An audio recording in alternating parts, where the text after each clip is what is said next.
Hey everybody, Aaron Rift here from NoDQ.com. I am being joined by a longtime veteran of the NoDQ channel. He actually helped build the NoDQ channel, good old JM Jeff Meacham. Unfortunately, not here under the most positive of circumstances. The wrestling world has lost yet another legend, Harley Race, 8-time NWA World's Champion. Jeff, how do you feel about the news here? How are you handling things? I was literally sitting here a few minutes ago just watching my shows and just kind of going through my day, and Greg Cherry sends me a sad face emoji. And I'm thinking, oh crap, I forgot to record my show for him like I said I would, because we're going to do our show tomorrow. And then I said, what's wrong? He goes, you don't know? I said, no. And he says, we lost another legend. And immediately I went, oh no, not Harley. Because I know Harley had been sick for a while. He's been battling the lung cancer, and he's had a couple falls at home. He's been through a rough last year or so, maybe a little bit more. And I was mentioning to you off air. I'll mention to here. It was just so funny that the last thing I posted video wise on Twitter was an old interview my old co-host JJ and I did, talking about the legacy of the NWA World Championship, and the legendary 10 pounds of gold was in that video over JJ's shoulder. And there was nobody that, I dare say, nobody personified that championship belt, this belt, the 10 pounds of gold, more than Harley Race. It was Harley that was awarded the title back in 1973 when he was NWA champion before he lost to Jack Briscoe. And he went on to hold this version of the championship 8 different times, as you mentioned. And we got to interview him on the channel, not even the channel, but we were still doing the audio shows back in, I think we had Harley on in 2003. That sounds right. Yeah. And just he showed us so much respect. I found that to be very profound and very interesting, that he would show a couple of kids the same respect he showed a guy, I hate to say his name, but a guy like Dave Meltzer, a guy like, anybody that was doing this stuff for a long time. He showed us the same courtesy he would show anybody. That's who Harley was. Yeah, absolutely.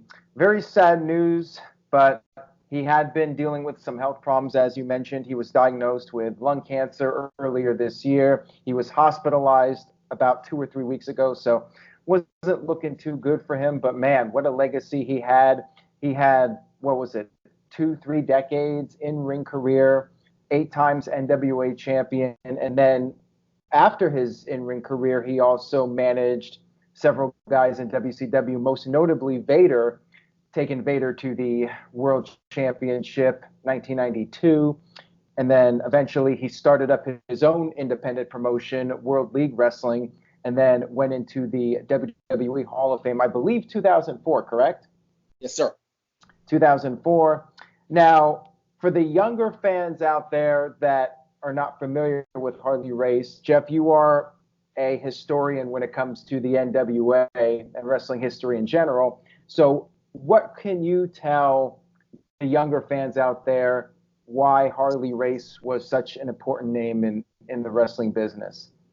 I would direct anybody. I hate to shill for the big company, but I would direct anybody to go to the WWE Network and watch the 2004 induction ceremony and listen to Ric Flair's speech about Harley Race, because he's the one who inducted him. The toughest man to ever hold the NWA World Championship. I think, people talk about, Lou Thesz being the shooter, and, Dory and the Funks being crazy, and Ric Flair being a technical wizard. And, over the years, there have been many guys that have held the NWA championship, but he's universally recognized as the toughest guy to ever be the world's champion. If there was ever a problem in the locker room or a problem, in any facet of the business, Harley was the guy to call. And as I mentioned when we started this, he was the one that was in the ring in Houston when Sam Muchnick walked to the ring with the 10 pounds of gold for the very first time and awarded Harley as champion this new championship trophy that would represent the NWA still to this day. Other than a period when Flair was awarded the big gold belt, and then we went back to the 10 pounds of gold in 1994 with Shane Douglas, of course, throwing it down. But the NWA championship is the oldest surviving championship in this industry, and the reason it survived, or a good chunk of the reason why it survives to this day and is so well respected and so universally sought after, is because of Harley Race's legacy with the championship. And let us not forget, as one of the guys that was so steadfast against the expansion in the 80s by the WWF, Harley eventually made it to the WWF and took the payday and was awarded the King of the Ring title. They said, okay, what can we do to signify that the all-time great Harley Races here? I know, we'll call him the King of the Ring. And they gave him the crown and the robe and the scepter and the whole thing. And the reason we had King of the Ring was because of Harley Race. Right. So when you think about it, the reason the 10 pounds of gold is so successful and the reason the King of the Ring was so popular are both because of Harley Race. Right. And the thing about Harley Race is that he looked the role of a champion. Like, that guy was somebody you did not want to mess with, both in real life and as far as the character goes. And that's one thing that we really don't have in wrestling now, where the world champion comes off like a guy that you do not want to run into a dark alley in the middle of the night with.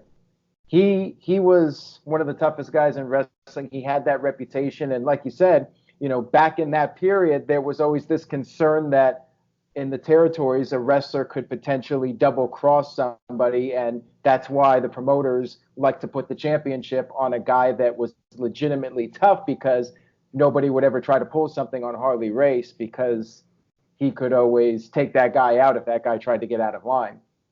Yeah. And, people, the fans of No DQ will remember, because it happened during our early heyday, I guess, shall we say, as far as doing our shows and whatnot, when Triple H put the bounty out on Bill Goldberg for $100,000 in 2003. Right. Well, I could flash forward 20 years before that and see Harley Race with the belt and the briefcase, $25,000 in it, telling people get rid of Ric Flair. So it's I actually just watched that promo just now before we went on the air here.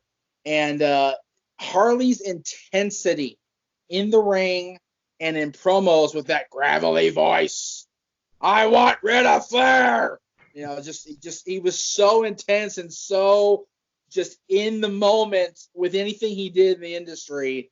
And he helped really build the foundation for what became Mid-Atlantic Championship Wrestling. Of course, now became WCW. So. Now, what would you say was his most memorable feud? He had a lot of great matches over the years, and Terry Funk's one of those guys. But I mean, for me, I would say probably Ric Flair was his greatest rival, and then of course I think to the very first Starrcade, the cage match. I mean, what would you say was his most memorable feud and perhaps best match? I think his most memorable feud was with Ric Flair, no question about it. Yes, it was at the tail end of his really peak time in the industry, but he shone so bright with Ric Flair. He was so amazing as the evil champion, trying everything he could to get rid of the plucky challenger of Ric Flair, and greatest match. I mean, a lot of Harley matches are really, really good. I happened to see the NWA on their YouTube not too long ago posted a match between him and Terry Funk, that went like 35, 40 minutes. And, for today's fans, it's like, yawn, whatever. I don't want to watch a 40-minute match of, rest holds between two old fogies. That match is something, man. I invite anybody to go check it out. YouTube Harley Race versus Terry Funk, Harley Race versus Ric Flair, Harley Race versus Jack Briscoe. He's one of the guys like Flair where he could wrestle anybody, get the guy over, and in the process make sure that he stayed over as the champion. Yeah, so many people have been paying their respects to him already as we're recording this video. Frankie Kazarian said he embodied every bit of the word real in and out of the ring. A rough, tough man and a gentleman. And Frankie said, honored to have known him. And then William Regal said, a proper man in and out of the ring, one of the true greats. I will be forever grateful for the time I've spent with him. And Mick Foley said we lost a true legend today, one of the toughest men and one of the greatest champions our sport has ever known. I loved working with him. I loved talking to him. I was proud to be his friend. So if you go on Twitter and look at some of the comments, very well respected. And a lot of people, like you mentioned, Triple H, heavily influenced by Harley Race for sure. You mentioned Mick. I'll never forget reading his book and seeing on his home videos talking about when he was going to turn babyface against Vader, when he was feuding with Vader and Orndorff and Harley, and he was going out there with a shovel to whack these guys, whack these three guys, and he was taking practice shots in the back, and they were kind of not very Cactus Jack like. They were kind of wimpy, to be honest with you. And Harley took one look at Foley and said, "If you don't go out there and hit him, I'm going to come back here and hit you as hard as I can." He put the fear of Harley in him. And when Mick went out there and just whacked Vader upside the back, he even gave Harley a couple shots. And to the point where Mick scared people so much that the underneath guys wouldn't go out to the ring to take the shovel shot like they were supposed to, because the fear of Harley had instilled Cactus Jack to be Cactus Jack, completely maniacal. Yeah, so many great memories. We will definitely miss Harley Race. I want to thank you, Jeff, for coming on and sharing some thoughts with him. Anything else you would like to say? Any other memories that stick out? Just that it was an honor to interview him ourselves. We got to interview him, like I said, 2003 during our audio heyday, I guess, shall we say. And he treated us with such respect and such courtesy, such class. And I wish I got to meet him in person, but over the phone was very, very nice. It was very good. All right, guys, stay tuned to NoDQ.com for any further updates regarding Harley Race. And feel free to share some of your thoughts about Harley Race in the comments section. Maybe your favorite match, favorite feud, anything regarding Harley Race, any memories you would like to share. Leave a comment, let us know. And Jeff, go ahead. Anything you would like to plug or promote? Twitter and Instagram _Jeff Meacham. There you go. All right. Thanks for being on, Jeff. Stay tuned to NoDQ.com for the very latest. Thank you guys for watching.